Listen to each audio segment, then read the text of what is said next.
Assalamualaikum warahmatullahi wabarakatuh. Halo teman-teman, kami dari kelompok 4 yang beranggota Imade Agusdian KW, Nurrohmah Suherman, Tasya Herastri Imanda, Aufa Aulia Azahra, dan Firda Andayani Ahra. Di sini kami akan mempresentasikan materi yang yaitu garis dan sudut, segi 4 dan segitiga, serta penyajian data. Sebelum kita membahas ke materi, mari kita perhatikan terlebih dahulu kompetensi dasarnya, yaitu yang pertama ada menganalisis serta menyelesaikan masalah yang berkaitan dengan hubungan antar sudut sebagai akibat dari dua garis sejajar yang dipotong oleh garis transversal. Selanjutnya, mengaitkan rumus keliling dan luas untuk berbagai jenis segi 4, serta menyelesaikan masalah konseptual yang berkaitan dengan luas dan keliling segi 4, seperti persegi, persegi panjang, belah ketupat, jajar genjang, trapesium, dan layang-layang, serta segitiga. Selanjutnya, menganalisis hubungan serta menyajikan dan menafsirkan data dalam bentuk tabel, diagram garis, diagram batang, dan diagram lingkaran. Kita akan membahas hubungan antar sudut sebagai akibat dari garis sejajar yang dipotong oleh garis transversal. Nah, sebelum kita membahas hubungan antar sudut, mari kita ingat kembali dasar-dasar geometri, yaitu ada titik, garis, dan bidang. Perhatikan gambar berikut. Titik dideskripsikan menggunakan tanda noktah dan tidak memiliki ukuran. Titik ditunjukkan oleh huruf kapital, seperti titik A, titik B, titik C, dan sebagainya. Sedangkan garis adalah suatu susunan titik-titik yang jumlahnya tak hingga, yang saling bersebelahan serta berderet memanjang ke dua arah. Nah, garis ditunjukkan oleh suatu garis lurus dengan dua tanda panah di setiap ujungnya, yang menunjukkan bahwa garis tersebut panjangnya tak terbatas. Bidang merupakan himpunan dari garis-garis yang anggotanya juga terdiri dari lebih dari satu garis. Bidang ditunjukkan oleh permukaan meja dan dinding.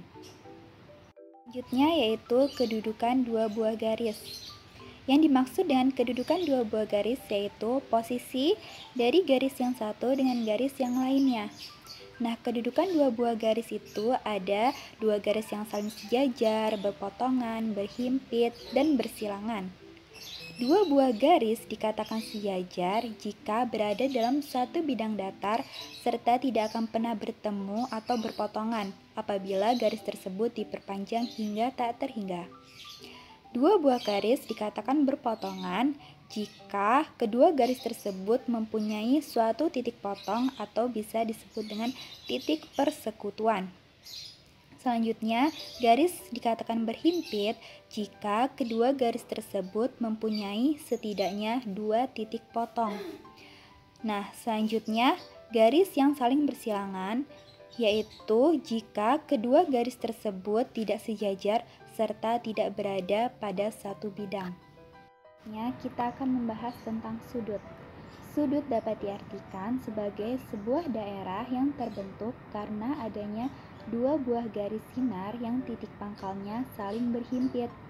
Satuan sudut dapat dinyatakan dengan derajat atau radian.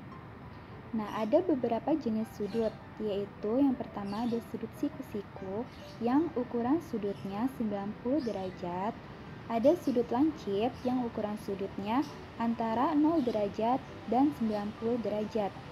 Selanjutnya ada sudut tumpul yang ukuran sudutnya 90 derajat, antara 90 derajat dan 180 derajat. Lalu ada sudut lurus yang ukuran sudutnya 180 derajat. Yang terakhir ada sudut refleks yang ukuran sudutnya antara 180 derajat dan 360 derajat. Selanjutnya kita akan membahas hubungan antar sudut. Ada beberapa hubungan antar sudut, diantaranya yaitu yang pertama ada sudut berpenyiku. Jika terdapat dua buah sudut yang saling berhimpitan dan membentuk sudut siku-siku, maka sudut yang satu menjadi sudut penyiku untuk sudut yang lain.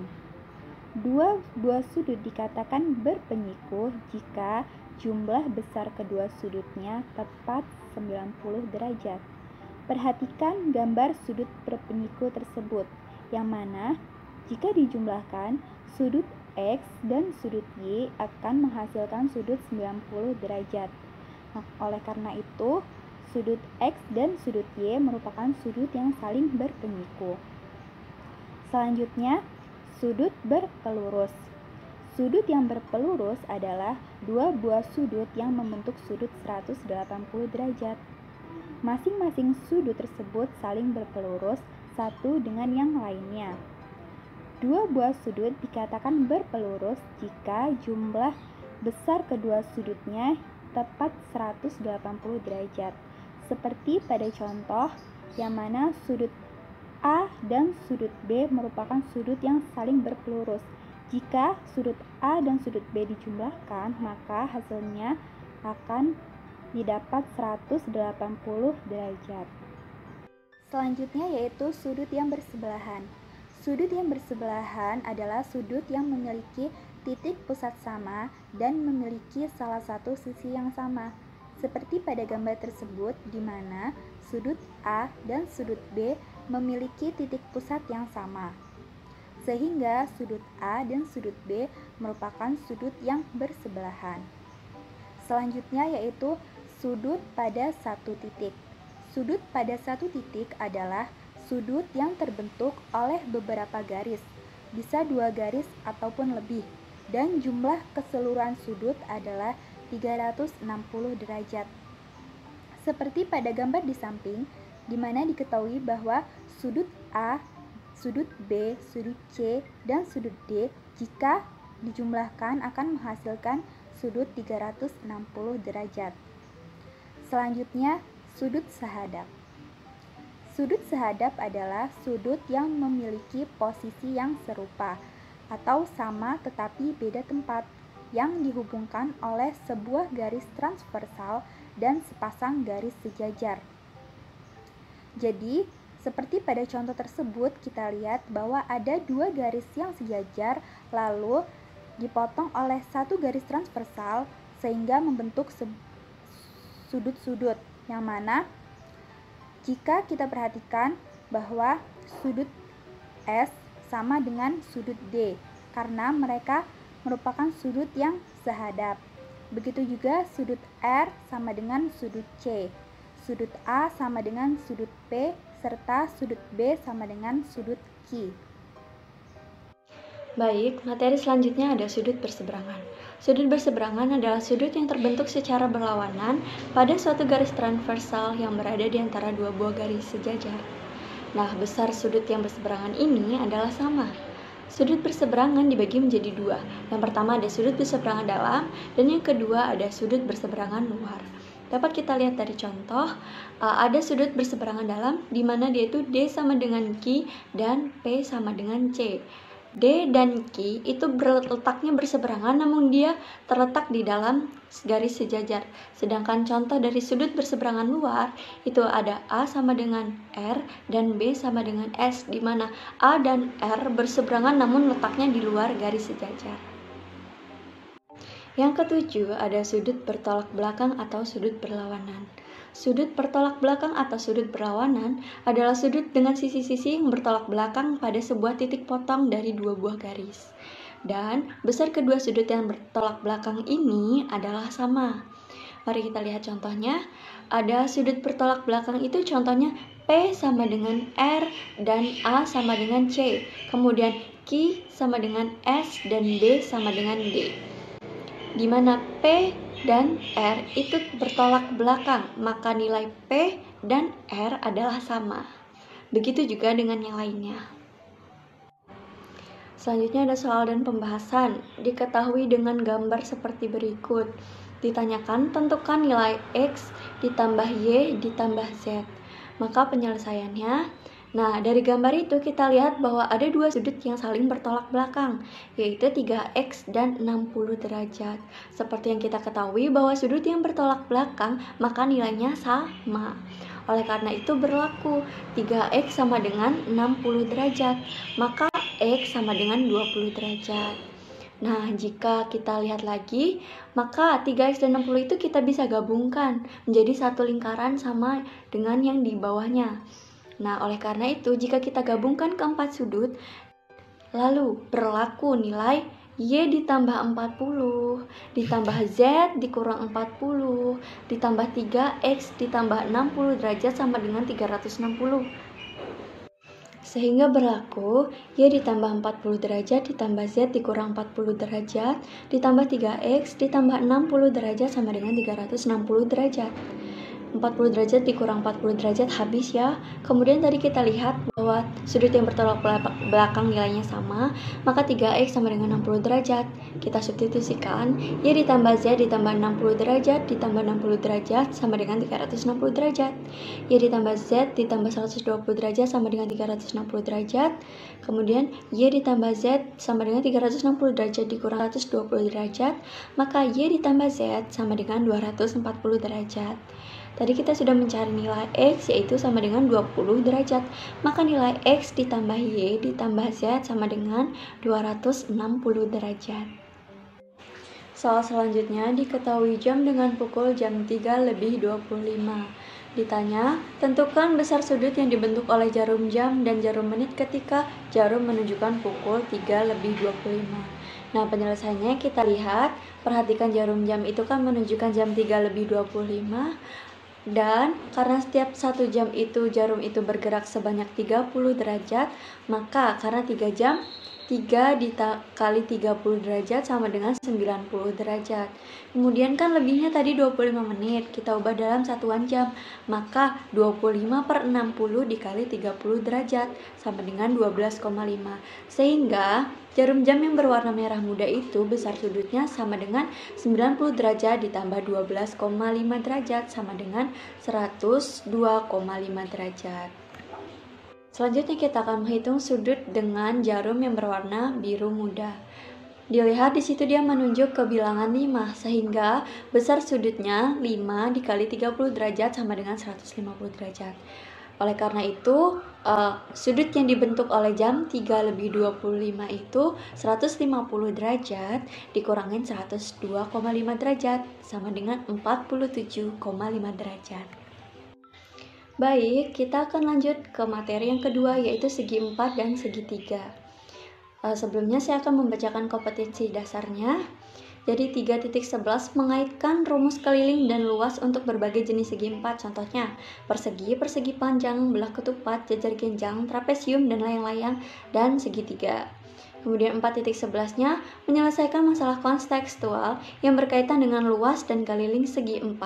Contohnya tadi persegi, persegi panjang, belah ketupat, jajar genjang, trapesium, dan layang-layang, serta segitiga. Segi 4. Segi 4 adalah suatu bangun datar yang dibatasi oleh 4 sisi. Nah, jenis segi 4 ini ada banyak. Yang pertama ada persegi. Persegi adalah bangun segi 4 yang memiliki 4 sisinya sama panjang dan 4 sudutnya itu sama besar. Nah, sifat-sifat persegi yang pertama, dia memiliki 4 sisi serta 4 titik sudut. Yang kedua, 2 pasang sisi sejajar dan sama panjang. Yang ketiga, keempat sisinya sama panjang. Yang keempat sudutnya sama besar yaitu 90 derajat atau sudut siku-siku. Yang kelima, memiliki 4 buah simetri lipat. Yang keenam, memiliki 4 simetri putar. Nah, rumus persegi dari persegi ini ada keliling dan luas. Keliling sama dengan 4 kali S dan luas sama dengan S kuadrat atau S kali S, di mana S itu adalah sisi persegi. Baik, contoh kedua dari segi 4 adalah persegi panjang. Persegi panjang adalah salah satu bangun datar segi 4 yang memiliki 2 pasang sisi yang sama panjang. Nah, sifat-sifat persegi panjang itu diantaranya memiliki 4 sisi serta 4 titik sudut, memiliki 2 pasang sisi sejajar yang berhadapan dan sama panjang, keempat sudutnya sama besar yaitu 90 derajat atau siku-siku, memiliki 2 diagonal yang sama panjang, memiliki dua buah simetri lipat dan memiliki dua buah simetri putar. Nah, rumus dari persegi panjang itu ada keliling dan luas. Keliling sama dengan 2 dikali P ditambah L dan luas sama dengan P dikali L, di mana P adalah panjang dan L adalah lebar. Baik, selanjutnya saya akan menjelaskan bangun datar, yaitu trapesium. Trapesium adalah salah satu bangunan datar segi empat yang memiliki dua sisi sejajar yang tidak sama panjang. Sifat-sifat trapesium: sudut-sudut di antara sisi sejajar besarnya 180 derajat, memiliki 4 sisi dan 4 titik sudut, memiliki sepasang sisi dan sejajar tetapi tidak sama panjang. Rumusnya dari trapesium adalah untuk luas sisi yang sejajar ditambah lalu dikali dengan tingginya dibagi 2. Untuk kelilingnya jumlah panjang semua sisinya. Belah ketupat adalah salah satu bangun datar segi empat yang memiliki 2 diagonal yang sama panjang. Sifat-sifat belah ketupat memiliki 4 sisi dan 4 buah titik sudut. Terus keempat sisinya sama panjang, 2 pasang sudut yang berhadapan sama besar, diagonal berpotongan tegak lurus, memiliki 2 buah simetri lipat, memiliki simetri putar tingkat 2. Lalu rumus dari belah ketupat adalah kelilingnya jumlah panjang semua sisinya, luasnya setengah dikali diagonal 1 dikali diagonal 2. Jajar genjang. Jajar genjang adalah salah satu bangun datar segi empat yang memiliki 2 pasang sisi yang saling sejajar. Sifat-sifat jajar genjang sebagai berikut: memiliki 4 sisi dan 4 titik sudut, memiliki 2 pasang sisi sejajar dan sama panjang, memiliki 2 buah sudut tumpul dan 2 buah sudut lancip. Sudut yang berhadapan sama besar, diagonal yang dimiliki tidak sama panjang dan tidak memiliki simetri lipat, memiliki 2 simetri putar. Rumus dari jajar genjang adalah sebagai berikut: kelilingnya 2 dikali alas dan tingginya, sampingnya, karena panjangnya sama jadi tinggal dikali 2. Luasnya alas dikali tinggi. Layang-layang adalah salah satu bangun datar segi empat yang memiliki 2 diagonal tidak sama panjang. Sifat-sifat layang-layang memiliki 4 sisi dan 4 titik sudut, memiliki 2 sudut yang sama besarnya, diagonal berpotongan tegak lurus, salah satu diagonalnya membagi diagonal yang lain sama panjang, memiliki simetri lipat. Rumus dari layang-layang adalah sebagai berikut: kelilingnya adalah jumlah semua sisi-sisinya, atau bisa sisi miring yang paling panjang ditambah sisi yang pendek dikali 2 karena panjangnya sama. Luasnya setengah dikali diagonal 1 dikali diagonal 2.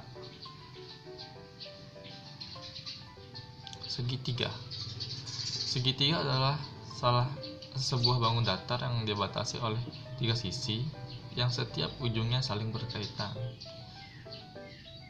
Ya, pada segitiga ABC terlihat pada gambar memiliki 3 sisi, yaitu AB, AC, dan CB dengan tinggi adalah T. Rumus untuk keliling segitiga adalah AB plus BC plus CA.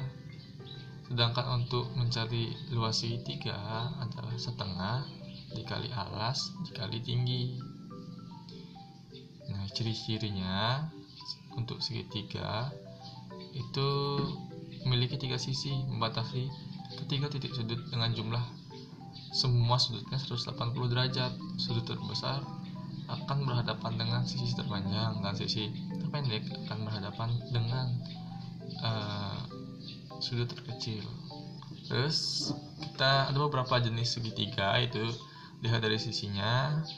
Segitiga sama sisi adalah memiliki ketiga sisi sama panjang. semua sudutnya 60 derajat, karena sudut total 180 dibagi 3. Lalu ada segitiga sama kaki, ada segitiga yang memiliki dua sisi sama panjang. Lalu ada segitiga sembarang, ada segitiga yang setiap sisinya tidak sama panjang. Dilihat dari sudutnya, ada segitiga siku-siku yang salah satu sudutnya adalah 90 derajat, lalu ada segitiga lancip yang semua sudutnya kurang dari 90 derajat, dan sudut kumpul adalah salah satu sudutnya mempunyai sebesar lebih dari 90 derajat. Dilihat dari panjang sisi dan besar sudutnya. Segitiga lancip sama kaki, segitiga sama kaki yang memiliki sudut kurang dari 90 derajat. Segitiga tumpul sama kaki, yaitu segitiga sama kaki di mana memiliki sudut yang lebih besar dari 90 derajat salah satunya gitu. Dan segitiga siku-siku sama kaki adalah segitiga sama kaki di mana segitiga itu salah satu sudutnya 90 derajat. Beberapa garis yang biasanya ditemukan dalam segitiga. Yang pertama, garis tinggi. Garis tinggi adalah garis yang ditarik dari suatu titik segitiga dan tegak lurus sisi depannya. Yang kedua, ada garis bagi. Garis bagi adalah garis yang ditarik dari suatu titik sudut segitiga yang membagi dua sama besar sudut tersebut. Yang ketiga, ada garis berat. Garis berat adalah garis yang ditarik dari titik sudut suatu segitiga yang membagi dua sama panjang sisi depannya. Yang keempat adalah garis sumbu. Garis sumbu adalah garis yang ditarik tegak lurus pada suatu sisi yang membagi dua sama panjang sisi tersebut. Contoh gambarnya bisa kita lihat di atas. Selanjutnya ada contoh soal UN SMP 2011. Perhatikan bangun trapesium ABCF dan layang-layang EFCD. Jika panjang DE 2 cm, keliling bangun di atas adalah... Pembahasannya, perhatikan gambar berikut. Langkah pertama yang kita lakukan adalah mencari Pitagoras dari segitiga ODC. OC sama dengan akar DC kuadrat dikurang OD kuadrat. OC sama dengan akar 17 kuadrat dikurang 8 kuadrat. OC sama dengan akar 289 dikurang 64. OC sama dengan akar 225. OC sama dengan 15 cm. Panjang AB sama dengan OC, sehingga keliling bangun tersebut adalah 2 ditambah 2 ditambah 14 ditambah 15 ditambah 22 ditambah 17 sama dengan 72. Jawabannya adalah D. Materi selanjutnya yaitu penyajian data. Kompetensi dasar dari materi ini yang pertama, menganalisis hubungan antara data dengan cara penyajian tabel, diagram garis, diagram batang, dan diagram lingkaran. Yang kedua, menyajikan dan menafsirkan data dalam bentuk tabel, diagram garis, diagram batang, dan diagram lingkaran. Data-data berasal dari bahasa Inggris yang bersifat majemuk. Datum adalah keterangan atau informasi yang diperoleh dari suatu objek atau kejadian atau narasumber, sedangkan data adalah kumpulan dari datum. Ada 3 cara untuk mengumpulkan data. Yang pertama, wawancara atau interview. Cara mengumpulkan data dengan mengajukan pertanyaan secara langsung kepada narasumber. Yang kedua, kuesioner atau angket. Cara mengumpulkan data dengan mengisi daftar pertanyaan kepada narasumber. Yang ketiga, ada observasi atau pengamatan, adalah cara mengumpulkan data dengan mengamati objek atau kejadian. Macam-macam penyajian data dalam bentuk tabel atau daftar. Yang pertama, tabel baris kolom. Tabel ini digunakan untuk data yang terdiri dari beberapa baris dan satu kolom. Yang kedua, tabel kontingensi. Tabel ini digunakan untuk data yang lebih dari satu kolom. Contoh berikut adalah tabel kontingensi 3x2, artinya terdiri dari 3 baris dan 2 kolom. Yang ketiga adalah tabel distribusi frekuensi. Tabel ini digunakan untuk data yang dibagi menjadi beberapa kelompok. Mengolah dan menyajikan data dalam bentuk diagram batang.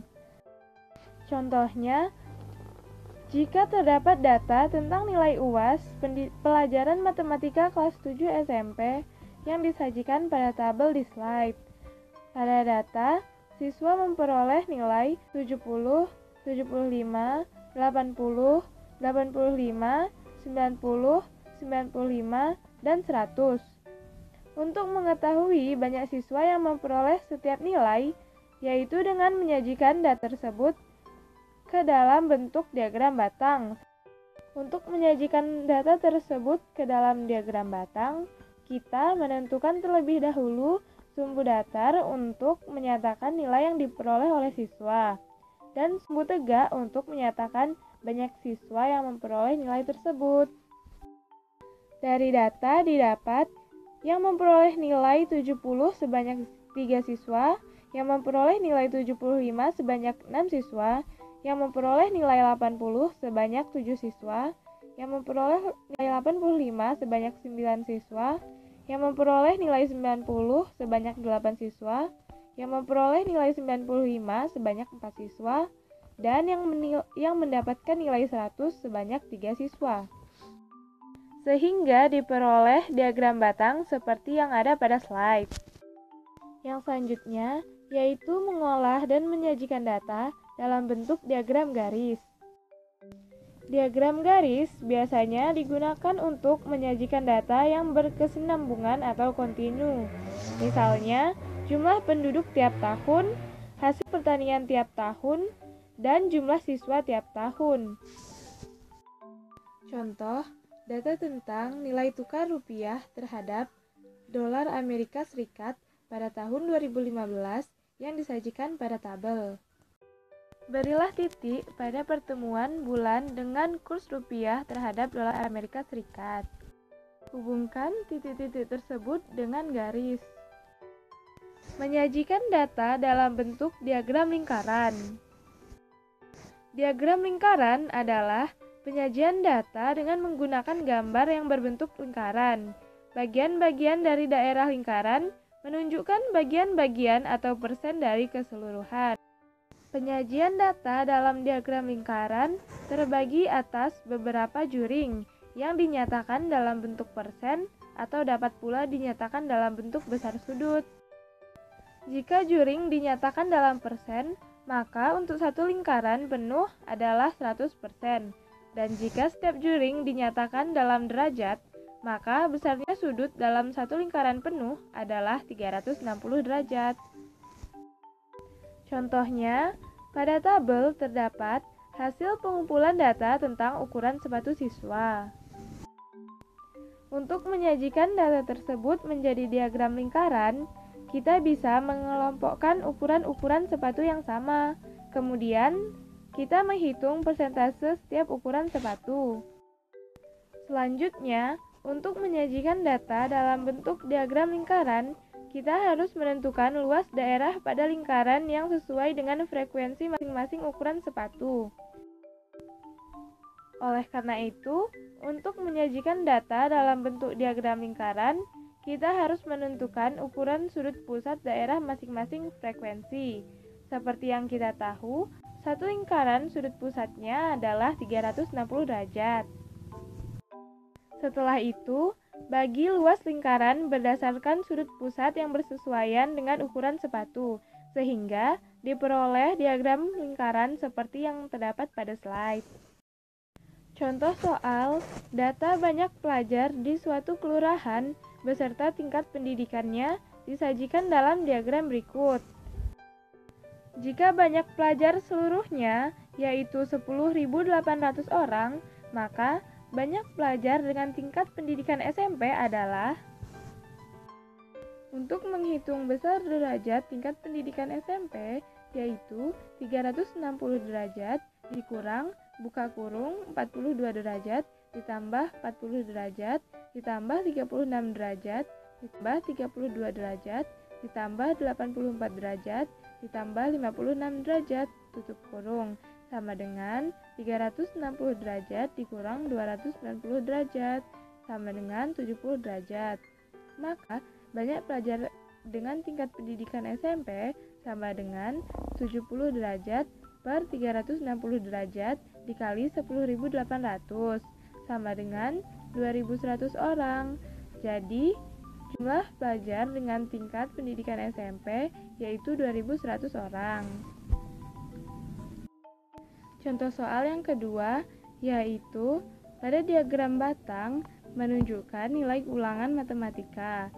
Banyak siswa yang mendapat nilai lebih dari 7 adalah untuk penyelesaiannya yaitu pada diagram batang diketahui nilai yang lebih besar dari 7 adalah 8, 9, dan 10. Untuk nilai 8 itu diperoleh oleh 6 orang. Untuk nilai 9 diperoleh oleh 3 siswa. Dan untuk nilai 10 diperoleh oleh 4 orang siswa.